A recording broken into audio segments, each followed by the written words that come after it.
ہنم کونڈا کے علاقے صوبیداری میں واقع اہل حدیث مسجد توحید میں ایک عظیم الشان اور بامقصد خصوصی پروگرام کا انعقاد عمل میں آیا، جس کی صدارت خواجہ توقیر احمد نے کی۔ اس روح پرور محفل میں شیخ عبدالرحمن مدنی، شیخ عبداللہ صابر مدنی، شیخ تہذیب انور مبارک پوری، شیخ جہانگیر مدنی، شیخ ارکم عمری اور شیخ عبید الرحمن عمری نے شرکت کرتے ہوئے علم اور اہل علم کا مقام و مرتبہ کے نہایت اہم موضوع پر تفصیلی اور فکر انگیز خطابات پیش کیے۔ علماء کرام نے اپنے بیانات میں قرآن و سنت کی روشنی میں علم دین کی فضیلت، اہل علم کی ذمہ داریاں اور معاشرے کی اصلاح میں علماء کے کردار کو اجاگر کیا، جبکہ حاضرین کو علم نافع حاصل کرنے اور اپنی زندگیوں کو اسلامی تعلیمات کے مطابق ڈھالنے کی ترغیب دی گئی۔ اس پروگرام کا بنیادی مقصد معاشرے میں علم دین کی اہمیت کو اجاگر کرنا، نوجوان نسل کو گمراہی سے بچاتے ہوئے صحیح عقیدہ و عمل کی طرف رہنمائی دینا اور علماء و عوام کے درمیان مضبوط تعلق قائم کرنا تھا، تاکہ ایک باشعور اور دینی اقدار پر قائم معاشرہ تشکیل دیا جا سکے۔ پروگرام کی نظامت شیخ آصف علیوی مدنی نے نہایت احسن انداز میں انجام دی، جبکہ اختتام پر اہل حدیث مسجد توحید کے صدر خواجہ توقیر احمد نے تمام معزز علماء، مہمانان گرامی اور شرکاء کا شکریہ ادا کرتے ہوئے مستقبل میں بھی اس طرح کے مزید دینی و اصلاحی پروگراموں کے انعقاد کا تیقن دیا اور اسے وقت کی اہم ضرورت قرار دیا۔ مسجد توحید صوبیداری ہنم کونڈا میں خصوصی پروگرام جس کا موضوع تھا علم اور اہل علم کا مقام و مرتبہ۔ غرض یہ تھا یہ پروگرام کا کہ علم کی جو اہمیت ہے، علم کی جو فضیلت ہے اور علماء کا جو احترام ہے، اور آج کل کے فتنوں کے دور میں جس طرح سے چل رہا ہے اس کو ہٹا کے انسان کو جہالت سے نکال کے نور کی طرف یعنی کہ ہدایت کی طرف اور انسان کو علم کی طرف، تاکہ وہ لوگ ہدایت یافتہ رہے اور اپنے امور میں، دنیاوی امور میں اور اپنی آخرت کی زندگی کو بہتر سے سنوار سکے، یہ ہماری کوشش تھی انشاءاللہ۔ اس میں الحمدللہ سے ورنگل ہنم کونڈا خاصی پیٹ کے اہل حدیث کے علماء اس میں شامل تھے، جو قبائل علماء ہیں اس میں شامل تھے۔ انہوں نے اپنے طرف سے بڑی گفتگو کی، لمبی گفتگو کی اپنے موضوع پر، جیسے کہ حصول علم میں اسلاف کی قربانیاں ہے اور علم کا مرتبہ، جہالت اور فتن سے کیسا نجات ملے گا، اور علماء کا احترام کرنا اور علم کو پھیلانے کے ذرائع مساجد اور سوشل میڈیا۔ تو یہاں ہم لوگ انشاءاللہ باذن اللہ دروس رکھیں گے، مجالس رکھیں گے تاکہ لوگ اس سے استفادہ اٹھائیں۔ قرآن اور حدیث کی روشنی میں یہ پروگرام رکھا گیا تھا، اور دعا کرتے ہیں کہ اس طرح کے مجالس ہر مسجد میں ہو تاکہ صحیح علم پھیلے اور جو جہالت، جو فتنے ہیں اس کو دور ہو جائیں، کیونکہ لوگوں کو علم سے زیادہ فتنوں کی بہت ساری چیزیں جو اپنے آپ کو، جو انسان کو کھائے جا رہی، جو معاشرے کو جو کھائے جا رہی ہے، تو اس میں اصلاح معاشرہ بھی ہوگا، اپنے معاملات بھی درست ہوں گے، اور لوگ صحیح جو ہے نا علماء کی طرف رجوع ہوں گے، بل جو اپنے امور ہے اس کو صحیح طرح سے اصلاح کر لیں گے انشاءاللہ باذن اللہ۔ جزاک اللہ خیر و احسن جزا میڈیا کا، سارے علماء کا اور سارے سامعین کا اور سارے نوجوان کا جو کمیٹی میں جو بڑھ چڑھ کے حصہ لیے، سبھی کا ہم شکریہ ادا کرتے ہیں۔ اور اللہ موضوع کے تحت میں اظہار خیال کروں گا یا لبگشائی کروں گا، وہ موضوع آپ لوگوں کے سامنے بیان کیا جا چکا ہے، علم کی اہمیت و فضیلت۔ یہ ایک ایسا موضوع ہے جو ہر دور، ہر وقت میں یہ موضوع بیان کا محتاج ہوتا ہے۔ آج کے اس پرفتن دور میں جہاں جہالت عام ہے اور لوگوں کی علم سے دوری ہے، اس پرفتن دور میں ہمیں علم کی اہمیت و فضیلت پر بات کرنا، سننا، سمجھنا بہت ضروری ہو گیا ہے، کیونکہ علم ہی ایک ایسی چیز ہے جو انسان کو ضلالت اور گمراہی سے نکال کر روشنی، اجالے اور ہدایت کی طرف لے کر آتی ہے۔ علم ہی ایک ایسی چیز ہے جو انسان کو بلندی، عزت اور کامیابی عطا کرتی ہے، اور اسی طریقے سے جہالت ایک ایسی چیز ہے جو انسان کو ذلت، رسوائی اور گمراہی عطا کرتی ہے۔ لہذا علم ہی ہمارے لیے دنیا اور آخرت کے اندر نجات کا ذریعہ ہے.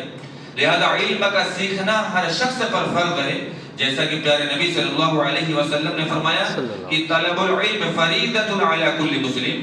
علم کا سیکھنا ہر مسلمان پر فرض ہے، چاہے وہ مرد ہو عورت ہو، فرض قرار دے دیا علم کا سیکھنا. اور علم کیسا علم ہو؟ ایسا علم جس سے دنیا کے اندر بھی فائدہ حاصل ہو اور آخرت کے اندر بھی فائدہ حاصل ہو. جس علم سے صرف دنیا کے اندر فائدہ حاصل ہو، اس علم سے برات کا اظہار کر دیا شریعت نے، اور قرآن مجید کے اندر اعلان کر دیا گیا یعلمون ظاہرا من الحیات الدنیا وهم عن الآخرۃ هم غافلون. جو ظاہری دنیا کے بارے میں جانتے ہیں وہ لوگ آخرت سے غافل ہیں. اس آیت کی تفسیر میں عبداللہ بن عباس رضی اللہ تعالی عنہما فرماتے ہیں یعنی معاشہم فی الدنیا، وہ دنیا کی معیشت کو کس طریقے سے گزارا جائے، دنیاوی زندگی کس طریقے سے گزارا جائے اس بارے میں جانتے ہیں. یعرفون، وہ لوگ جانتے ہیں کہ متى یزرعون متى یغرسون متى یحصدون واشباہ ذلک. لوگ جانتے ہیں کہ کب کھیتی کیا جائے، کب فصل بویا جائے، کب شجرکاری کی جائے، کب کھیتی کو کاٹا جائے، اور وغیرہ وغیرہ دنیاوی امور کے بارے میں جانتے ہیں. یعرفون امران الدنیا، لوگ دنیا کے معاملات کو بہت بہترین طریقے سے جانتے ہیں. وَهُمْ فِي أَمْرِ الدِّينِ جُهَالٌ، لیکن دین کے معاملے میں لوگ اکثر جہالت کا شکار ہیں. لہذا علم کے بارے میں اور علم کی اہمیت کے بارے میں بات کرنا بہت ضروری. اور اسی طریقے سے ابراہیم النخعی رحمہ اللہ فرماتے ہیں کہ وَإِنَّ اللَّهَ لَبَلَغَ مِنْ عِلْمِ أَحَدِهِمْ مِنْ دُنْيَا، اور بہت سارے ایسے لوگ ہیں جو علم کے معاملے میں، دنیاوی علم کے معاملے میں یہاں تک پہنچ گئے ہیں انہو یقلب الدرہم علی ظفری، کہ وہ درہم کو اپنے ناخن پر الٹ پلٹ کر دیکھتے ہیں. ویخبرک بوزنی، اور اپنے ناخن پر الٹ پلٹ کر دیکھنے کے باوجود اس کا وزن بتا دیتے ہیں. وما یحسن یصلی، لیکن انہیں نماز کے بارے میں نہیں پتا کہ نماز کیسے پڑھا جاتا ہے. معلوم یہ ہوا کہ ہم میں سے بہت سارے ایسے حضرات ہیں جو دنیا کا علم تو رکھتے ہیں، دنیا کے علم میں مہارت حاصل کرتے ہیں، لیکن جو ایسا علم ہے جو ہمیں دنیا کے اندر ترقی دلائے، جو دنیا کے اندر کامیابی عطا کرے اور آخرت کے اندر بھی کامیابی عطا کرے، اس علم سے ہم غافل ہیں. اسی لیے اس دین کی بنیاد، اور جب پہلی بار پیارے نبی صلی اللہ علیہ وسلم کا آسمان سے جو ایک رشتہ جڑا، اور جو پہلی وحی جو اس دنیا کے اندر نازل ہوئی پیارے نبی صلی اللہ علیہ وسلم پر، اس کی بنیاد علم پر رکھ دی. اللہ رب العالمین نے فرمایا اقرا، پڑھ اپنے رب کے نام سے، اقرا باسم ربک الذی، پڑھ اپنے اس رب کے نام سے جس نے پیدا کیا، جو مخلوق کا خالق، ہم سب کا خالق، ہم سب کا پالنہار اور ہم سب کا رازق ہے. معلوم یہ ہوا کہ یہ دنیا کے اندر، قرآن کے اندر اللہ رب العالمین نے بے شمار موضوعات، بے شمار مسائل، بے شمار احکامات بیان کیے، لیکن جب پہلی وحی نازل کرنے کا موقع آیا تو اللہ رب العالمین نے علم کی بات کی، علم کو نازل کیا اور حکم دیا کہ علم سیکھا جائے. معلوم یہ ہوا کہ علم ہی ہمارے لیے نجات کا ذریعہ ہے. علم کے ذریعے سے ہم دنیا کے اندر بھی کامیابی حاصل کر سکتے ہیں، اور اسی طریقے سے آخرت کے اندر بھی علم کے ذریعے سے ہی کامیابی حاصل کیا جا سکتا ہے. اور یہ علم ہی ہے جس کو حاصل کرنے والوں کا مقام و مرتبہ اللہ رب العالمین نے بڑھا دیا اور فرمایا یرفع اللہ الذین آمنوا منکم، اللہ رب العالمین نے ان کے درجات کو بلند کر دیے جو لوگ ایمان لے کر آئے تم میں سے. وَيَرْفَعِ اللَّهُ الَّذِينَ آمَنُوا مِنْكُمْ وَالَّذِينَ أُوتُوا الْعِلْمَ دَرَجَاتٍ، اور اہل علم کے درجات، علم اور اہل علم کے درجات کو اللہ رب العالمین نے بلند کر دیا. اور فرمایا مزید وضاحت کرتے ہوئے قُلْ هَلْ يَسْتَوِي الَّذِينَ يَعْلَمُونَ وَالَّذِينَ لَا يَعْلَمُونَ، جو علم رکھتے ہیں، جو علم کے جاننے والے ہیں اور جو علم کے نہ جاننے والے ہیں، دونوں برابر نہیں ہو سکتے.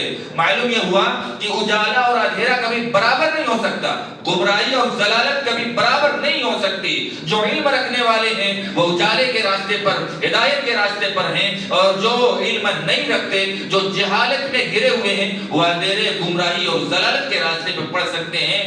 یہ وہ چراغ ہیں کہ جس کے ذریعے سے معاشرے میں پائے جانے والی تاریکیاں کافور ہو جاتی ہیں.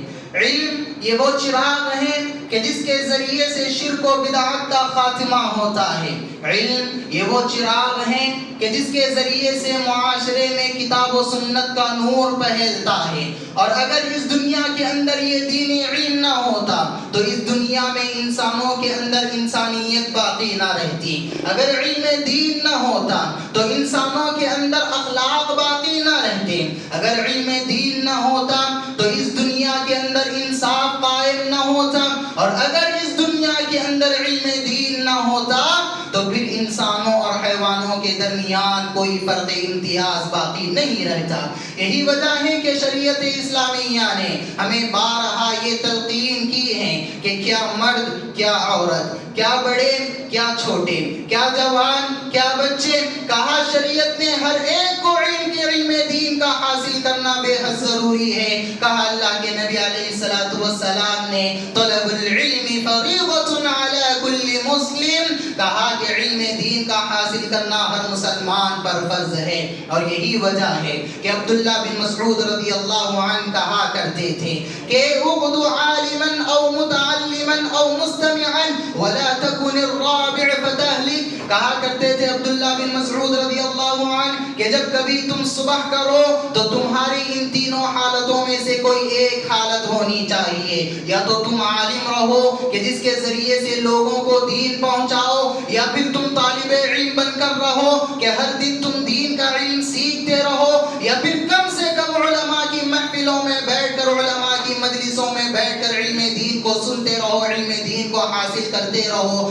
یہی تین چیزیں تمہاری زندگی میں ہونی چاہیے. اگر ان تین چیزوں کے علاوہ کوئی چوتھی چیز تمہاری زندگی میں آ جائے سمجھ جاؤ کہ تم ہلاک ہو جاؤ، ہلاک ہونے والوں میں سے ہے. حضرات یاد رکھیے، شریعت اسلامیہ کی نظر میں علم دین کی جتنی اہمیت ہے اتنی ہی اہمیت اس علم دین کو حاصل کرنے والے عالم دین کی ہے. یہی وجہ ہے کہ اللہ کے نبی علیہ الصلوۃ والسلام نے ارشاد فرمایا، کہا کہ العلماء ورثۃ الانبیاء، یہ جو علماء ہیں یہ انبیاء کے وارث ہیں، انبیاء کی وراثت کے حقدار ہیں. اس حدیث پر آپ ذرا غور کیجئے. دیکھا جائے تو وراثت کسے کہتے ہیں بھائی؟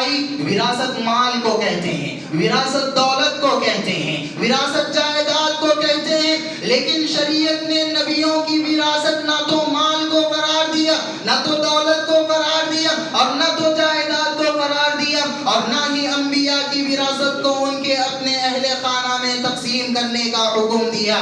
بلکہ انبیاءوں کی وراثت کی بات آئی تو شریعت نے کہا انبیاء کی وراثت دین کا علم ہے، اور انبیاء کے وارث دنیا کا وہ طبقہ ہے جو دین کا علم حاصل کرتا ہے. لہٰذا پتہ چلتا ہے، اس حدیث سے ہمیں یہ بات پتہ چلتی ہے کہ جس قدر ہم اپنے آبا و اجداد کی وراثت میں ملی میراث کی حفاظت کرتے ہیں، ان کی اہمیت کو سمجھتے ہیں، ان کی قدر و قیمت کو سمجھتے ہیں، اسی طرح انبیاءوں کی وراثت یعنی اہل علم کی فکر ہمیں کرنی چاہیے، ان کی قدر کرنی چاہیے، ان کا ادب کرنا چاہیے، اور ان کا ہمیں احترام کرنا چاہیے. حضرات آپ یاد رکھیے، جو علم رب العالمین نے جبرائیل کے ذریعے سے پیارے نبی کو دیا، اور پیارے نبی صلی اللہ علیہ وسلم نے جس علم کو صحابہ تک پہنچایا، اور صحابہ نے جس علم کو تابعین و تبع تابعین تک پہنچایا، اور جس علم کو تابعین و تبع تابعین کے ذریعے سے اسلاف کرام نے ہم تک پہنچایا، اس علم کو حاصل کرنے کے لیے اسلاف کرام نے بڑی محنتیں کی، بڑی مشقتوں کو برداشت کیا، بڑی صعوبتوں کو برداشت کیا. ابھی آپ نے مجھ سے پہلے کئی ایک واقعات کو سماعت فرما رہے تھے کہ کس قدر اسلاف کرام علم کے راہ میں مشقتوں کو برداشت کیا. کیوں؟ اس لیے کہ اس علم دین کے ذریعے سے آنے والی نسلوں کا دین محفوظ رہ سکے، آنے والی نسلوں تک قرآن و حدیث کی صحیح تعلیمات پہنچ سکے. اور اسلاف کرام نے علم دین کی راہ میں نہ تو دولت کی فکر کی، نہ تو دنیا کی فکر کی، نہ تو اپنے مستقبل کو سنوارا، نہ تو اپنے خواہشات کی پرواہ کی، اور نہ ہی کٹھن حالات. انسان ایک مسلمان جب کوئی آیت سنے، اس کی تفسیر جانے، اس کے تعلق سے علماء کا اقوال جانے، تو اس کو نشر کرے، خواہ تحریری شکل میں ہو، ویڈیو کی شکل میں ہو، سوشل میڈیا فیس بک پر ہو، یوٹیوب پہ ہو، انسٹاگرام پر ہو، ٹیلی گرام پر ہو. آج کل سوشل میڈیا کے کئی سارے نام ہیں.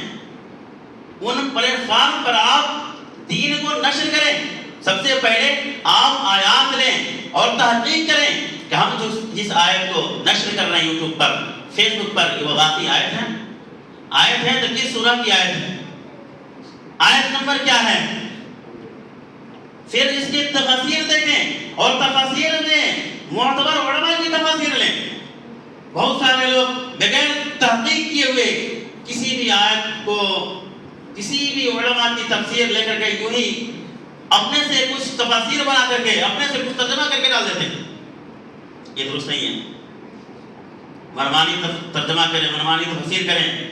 کچھ ایسی تفاسیر بھی ہیں جن کے اندر خرافات و بدعات پڑے ہوئے ہیں، لوگوں نے گڑھ کر کے اپنے مسلک کو ثابت کرنے کے لیے قرآن مجید کی تفسیر گڑھ کر کے کی۔ تو آپ تحقیق کر کے صحیح ترجمہ، صحیح تفاسیر آپ نشر کریں سوشل میڈیا پر۔ اسی طریقے سے کوئی احادیث آپ سنیں تو اس کو تحقیق کریں کہ واقعی یہ حدیث صحیح ہے یا نہیں ہے۔ اگر صحیح ہے تو یہ کس کتاب کی حدیث ہے، کیا صحیح بخاری کی حدیث ہے، صحیح مسلم کی حدیث ہے، ابن ماجہ کی حدیث ہے، یا ابو داؤد کی حدیث ہے، سنن نسائی کی حدیث ہے۔ آپ پہلے تحقیق کریں کہ یہ حدیث کس کتاب کی ہے، پھر کتاب میں یہ حدیث کس باب کی ہے، پھر باب میں تحقیق کریں کہ یہ حدیث کا حدیث نمبر کتنا ہے۔ یوں ہی حدیث لکھ کر کے نہیں چھوڑنا، ایک حدیث لکھ دیا اس کا ترجمہ کر کے چھوڑ دیا، نہیں۔ صحیح طریقہ یہ ہے نشر کرنے کا کہ آپ پہلے جو حدیث آپ نشر کر رہے ہیں اس کے ترجمہ کو جانیں اور اس طریقے سے اس حدیث کی تحقیق کریں کہ کس کتاب کی ہے، پھر کتاب میں کس باب کی ہے، باب میں حدیث نمبر کتنا ہے، اور اس کے بعد تب جا کر کے نشر کریں بھائیوں، تاکہ لوگ جب آپ کی حدیث آپ کے نشر کیے ہوئے اس حدیث کو دیکھیں، اس آیت کو دیکھیں تو دیکھ کر کے فوراً اعتبار کر لیں کہ یہ صحیح حدیث ہے اور اس پر عمل کرنے کی کوشش کریں۔ اور یاد رکھیں علم کی راہ میں بہت سارے مسائل آئیں گے، آپ جب نشر کر رہے ہیں تو پریشانیاں آئیں گی، تو آپ کو صبر کرنا ہے، حکمت سے کام لینا ہے۔ دین کی دعوت میں اللہ تبارک و تعالیٰ نے فرمایا ادعو الی سبیل ربک بالحکمہ والموعظۃ الحسنہ، آپ اپنے رب کی طرف بلائیں تو حکمت کے ساتھ، اچھی نصیحت کے ساتھ بلائیں، اور غلط چیز، غلط احادیث، موضوع احادیث گڑی ہوئی استطاعت کے مطابق قرآن مجید کی تلاوت تراویح کی نماز میں آپ لوگوں کو سنایا۔ نماز تراویح کے بعد علماء کرام نے آپ لوگوں کو اس کی تفاسیر کو بتایا، لہٰذا علماء کرام کی بہت زیادہ قدر اور منزلت ہے۔ لہٰذا میرا آج کی اس محفل میں جو عنوان رکھا گیا ہے وہ ہے حصول علم کے آداب اور علماء کرام کا احترام۔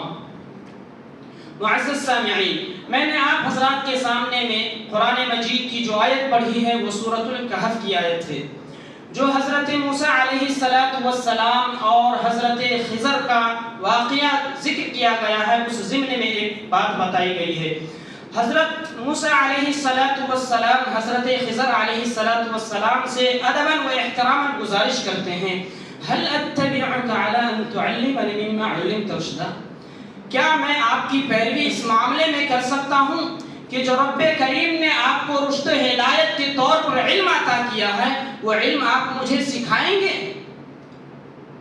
اور جو حدیث میں نے آپ حضرات کے سامنے پڑھی ہے وہ حدیث جبرائیل کے نام سے مشہور ہے۔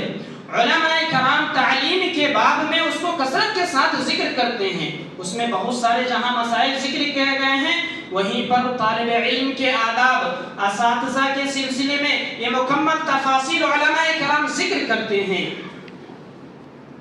یہاں پر تفصیلی ذکر مناسب نہیں ہے، لہٰذا آپ لوگ اگر چاہیں تو اس کی طرف رجوع کر سکتے ہیں۔ سب سے پہلے حصول علم کے ادب میں سے پہلا ادب یہ ہے کہ بندہ اخلاص پیدا کرے۔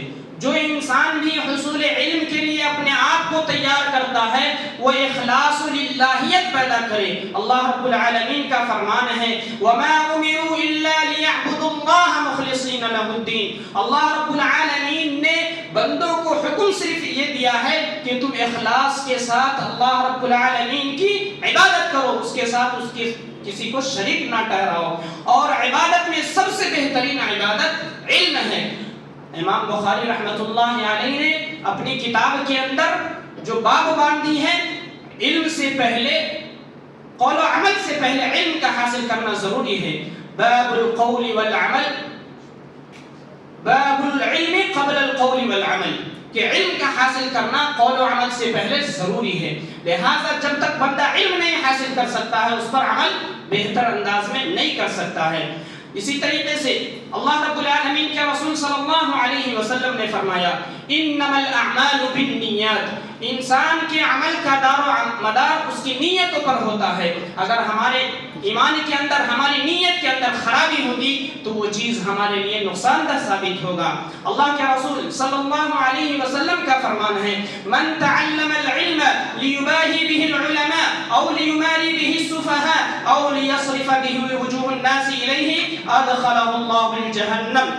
ہمارے نبی جناب محمد رسول اللہ صلی اللہ علیہ وسلم فرماتے ہیں کہ جو کوئی بھی علم اس لیے حاصل کرے تاکہ علماء کے درمیان اپنے مقام کو بلند کرے, علماء کے درمیان اپنا فخریت نام سننے کی کوشش کرے, یا پھر جو لوگ جاہل ہیں جو علم نہیں جانتے ہیں ان کے سامنے جائے اور اس سے لڑائی جھگڑا کرنے مسئلے مسائل میں اختلاف کرے, اس وجہ سے اگر علم حاصل کرتا ہے یا پھر اس طریقے سے علم حاصل کرتا ہے تاکہ لوگوں کو اپنی طرف متوجہ کرے, لوگ یہ کہیں کہ یہ فلاں عالم ہے, یہ فلاں بندہ ہے, یہ مدنی ہے, یہ فلاں ہے, اگر اس وجہ سے کوئی علم حاصل کرتا ہے تو اللہ کے رسول صلی اللہ علیہ وسلم فرماتے ہیں ادخلہ اللہ جہنم, اللہ رب العالمین ایسے لوگوں کو جہنم میں داخل کرے گا. لہٰذا علم دین حاصل کرنے کے لیے سب سے پہلی چیز جو ضروری ہے وہ بندہ اخلاص پیدا کرے, اپنے اندر للہیت پیدا کرے.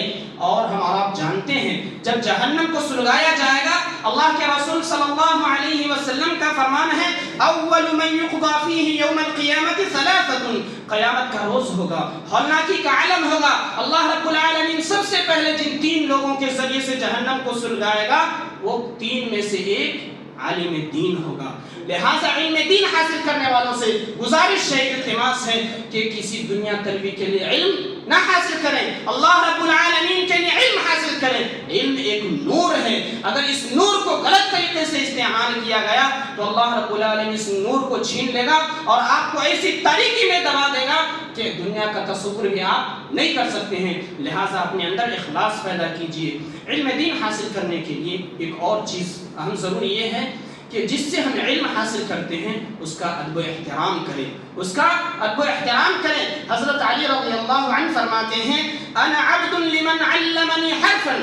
حضرت علی مسلمانوں کے 4تھے خلیفہ ہیں, وہ بیان کرتے ہیں جو مجھے ایک حرف بھی سکھا دیتا ہے میں اس کا غلام ہوں, وہ چاہے مجھ سے جتنا کام کروا سکے, چاہے تو وہ مجھے بیچ دے, یہ مجھے گوارا ہے. لہٰذا علم دین حاصل کرنے والوں کے لیے نہایت ہی ضروری ہے کہ اس آدمی کا, اس استاد کا وہ ادب و احترام کرے جس سے وہ علم حاصل کرتے ہیں. امام شافعی رحمۃ اللہ علیہ فرماتے ہیں, امام شافعی رحمۃ اللہ علیہ فرماتے ہیں كنت اصفح ورقة بين يدي مالك تصفحا رفيقا هيبة له لئلا يسمع وقعها. امام شافعی رحمۃ اللہ علیہ فرماتے ہیں کہ جب میں اپنے استاذ امام مالک رحمۃ اللہ علیہ کے درمیان بیٹھتا, امام شافعی فرماتے ہیں کہ جب میں امام مالک رحمۃ اللہ, انسان جتنا بھی علم حاصل کرے وہ علم اس کے حق میں بہت ہی کم ہوتا ہے. ہر گزرنے والے دن کے ساتھ اسے احساس ہوتا ہے کہ میں نے کچھ بھی حاصل نہیں کیا, میں نے کچھ بھی حاصل نہیں کیا. جس قدر جو انسان جتنا ہی علم حاصل کرتا جائے اسے ہر آنے والے دن اسے ایسا ہی محسوس ہوتا ہے کہ بالکل میرے اندر علم نہیں ہے. اگر واقعی یہ شعور کسی کے اندر آ رہا ہے تو بالکل صحیح راستے پر ہے. اور اگر کوئی شخص یہ تصور کر رہا ہے کہ اب میں نے جتنا علم حاصل کر لیا وہ میرے لیے کافی ہے, مجھ سے بڑا کوئی عالم دین نہیں, مجھ سے بڑا کوئی فقیر نہیں, اگر اس طرح کی کوئی سوچ اور کوئی فکر کسی کے ذہن اور دماغ میں آ رہی ہے تو وہ وہیں سے اس کا زوال شروع ہو جاتا ہے. اس لیے ہمیں ہمیشہ سیکھتے رہنے کی روش اختیار کرنا چاہیے. معزز حاضرین کرام, اللہ رب العالمین نے اپنے حبیب جناب محمد رسول اللہ صلی اللہ علیہ وسلم کو علم دین سکھلایا. وَعَلَّمَكَ مَا لَمْ تَكُنْ تَعْلَمْ, جس چیز کا آپ علم نہیں جانتے ہم نے آپ کو اس کا علم عطا فرمایا۔ یہی بات اللہ رب العالمین نے ابتدائی وحی کے بارے میں فرمایا، علم الانسان ما لم يعلم، ہم نے انسان کو وہ چیز سکھائی جسے انسان نہیں جانتا تھا۔ انسان سیکھتا وہی ہے، جانتا وہی ہے جس کا اسے علم نہ ہو، جس کا اسے علم نہ ہو۔ جب اس کو پہلے ہی سے علم ہو تو پھر جاننے اور سیکھنے کی کیا ضرورت ہے؟ اللہ رب العالمین نے انسانوں کو جب پیدا فرمایا تو انسان کسی چیز کو جاننے والا نہ تھا، کسی چیز کو جاننے والا نہیں تھا۔ واللہ خلقکم من بطون امہاتکم لا تعلمون شیئا وجعل لکم السمع والابصار والافئدہ لعلکم تشکرون۔ اللہ رب العالمین نے جب انسان کو ماں کے پیٹ سے پیدا فرمایا تو انسان کسی چیز کو جانتا نہیں تھا۔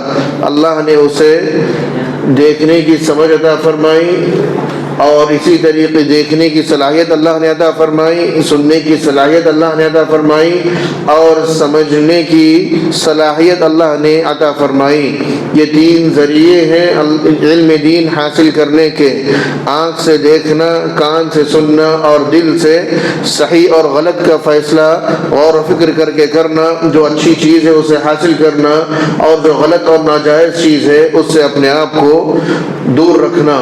لیکن میرے بھائیو، ہم جس معاشرے میں رہتے ہیں اور جس ماحول میں ہم صبح و شام کرتے ہیں، ہماری اپنی مصروفیات، ہمارے اپنے گھر کا ماحول، ہمارے اپنے سوسائٹی کا ماحول کچھ ایسے ہو گیا ہے کہ جانے یا انجانے طور پر ہمارا معاشرہ علم سے دور ہوتا جا رہا ہے، علم سے دور ہوتا جا رہا ہے، اور معاشرے میں جہالت عام ہو رہی ہے۔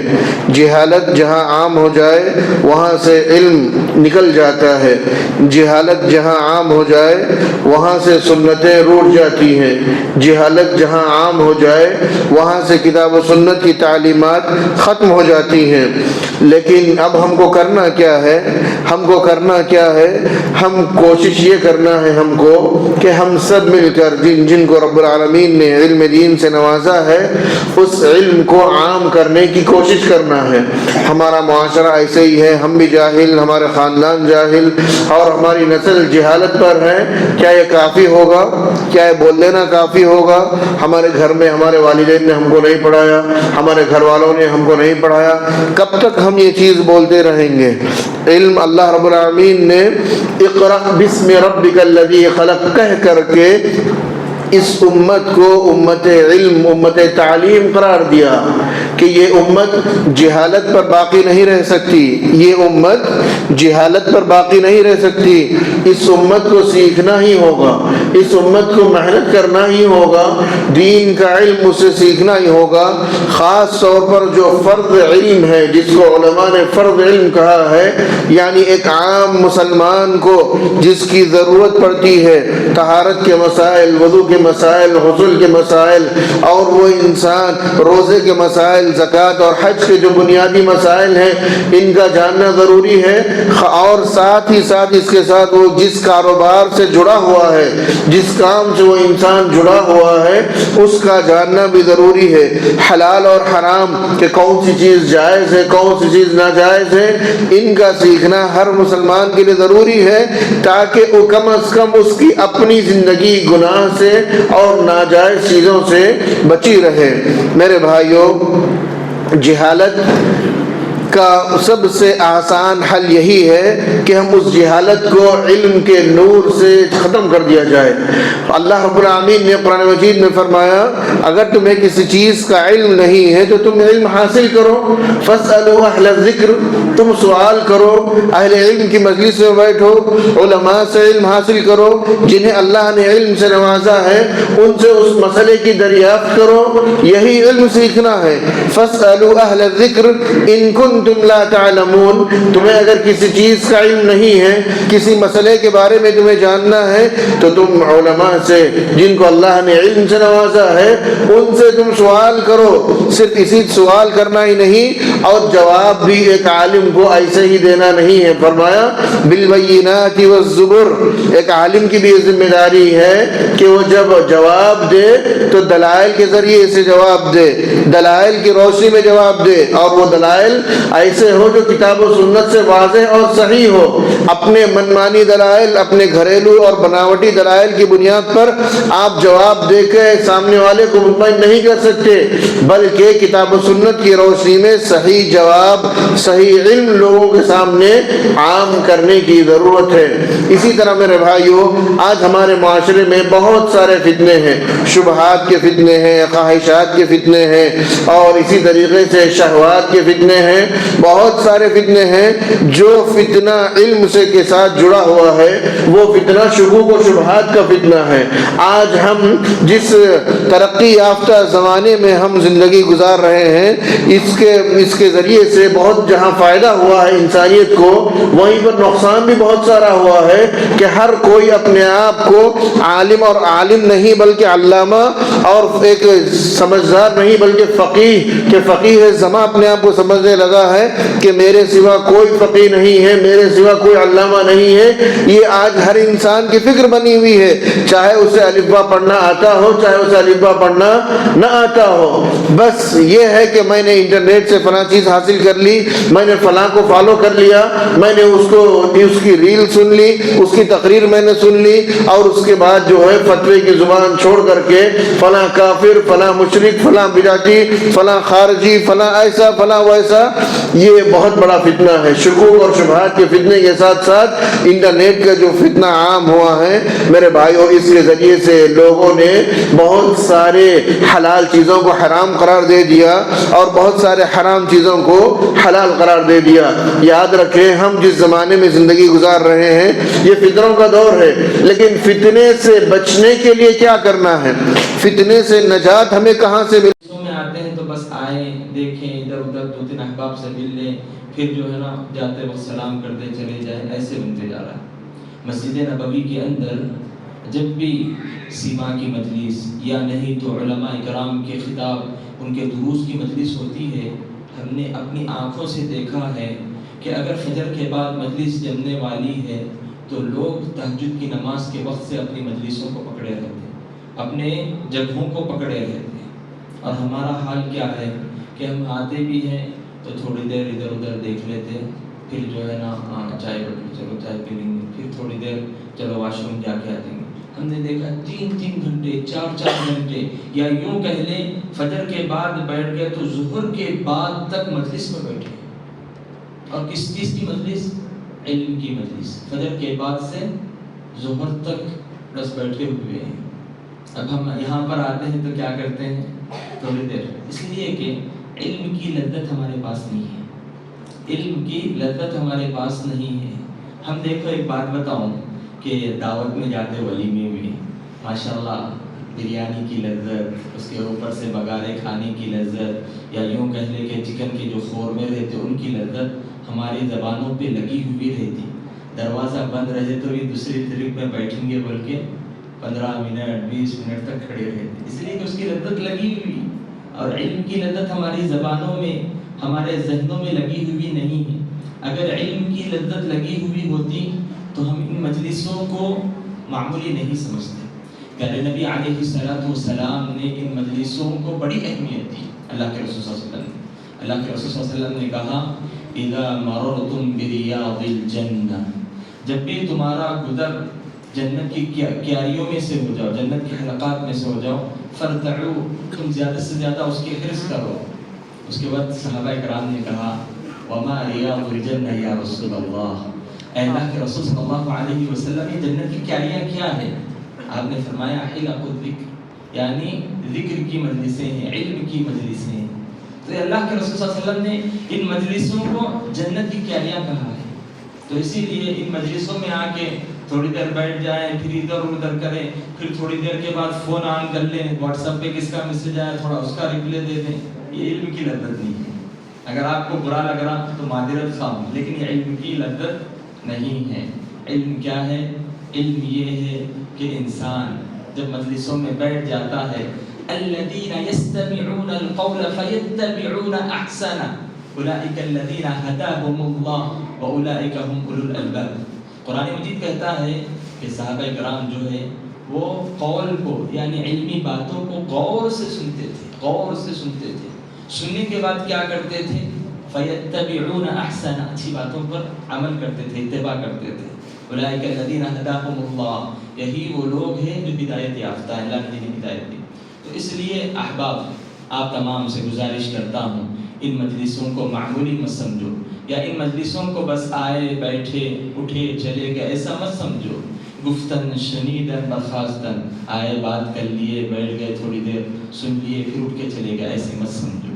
یہ علم جیسا کہ ہم نے کئی خطابات سنے، اگر ہم اس علم کو سننے کے بعد بھی اپنے ہی روش پہ رہے تو سمجھو کہ اللہ علم کے باوجود بھی گمراہ کر دے گا. اللہ علم کے باوجود بھی گمراہ کر دے گا، خواہشات کی پیروی کریں گے اور اللہ کی طرف سے کوئی ولی نہیں ہوگا، کوئی مددگار نہیں ہوگا. جیسا کہ اللہ رب العالمین فرماتا ہے افرأیت من اتخذ الہہ ہوا وأضلہ اللہ علی علم وختم على سمعه وقلبه وجعل على بصره غشاوة فمن يهديه من بعد الله افلا تذكرون. اللہ کہتا ہے کیا تم نے اس شخص کو نہیں دیکھا جس نے علم کے باوجود بھی اپنے خواہشات کی پیروی کی، اپنے نفس کی پیروی کی، اپنے نفس کو اپنا معبود بنا لیا. وأضلہ اللہ علی علم، اللہ علم کے باوجود بھی اس کو گمراہ کر دیا. وختم على سمعه وقلبه، اللہ نے اس کے کانوں پر دل پر مہر لگا دی. وجعل على بصره غشاوة، آنکھوں پر پردہ ڈال دیا. فمن يهديه من بعد الله، اللہ کے علاوہ سے کوئی ہدایت دے سکتا. افلا تذکرون، کیا تم نصیحت حاصل نہیں کرتے؟ اس لیے دوستوں علم کی مجلسوں سے جڑے رہو. یہ مجلسیں جیسا کہ ہم نے سنا ہمارے اندر کی بیماری کو پاک کرتی، اور یوں نہیں کہ آج اس مسجد میں علم سے متعلق پروگرام ہو گیا تو چلو ایک سال تک پھر کہیں کسی مسجد میں پروگرام نہ ہو، ایسا نہیں ہے. علم کیا ہے؟ علم ایک سمندر ہے. جیسا کہ شاعر کہتا ہے علم ایک سمندر ہیرے بھرے ہے جس میں غوطہ لگایا جس نے موتی ملے ہے اس کو. تو علم ایک سمندر ہے. یوں نہیں کہ یہاں پروگرام ہو گیا پھر ایک سال تک علم سے مستقل جڑے رہنا ہے، بار بار بار بار اذا تکرر تقرر، بار بار تکرار کے بعد یہ علم ہمیں ملتا ہے. ورنہ اب یہاں سن لیے اٹھ کے چلے گئے تو جیسا کہ کہا جاتا ہے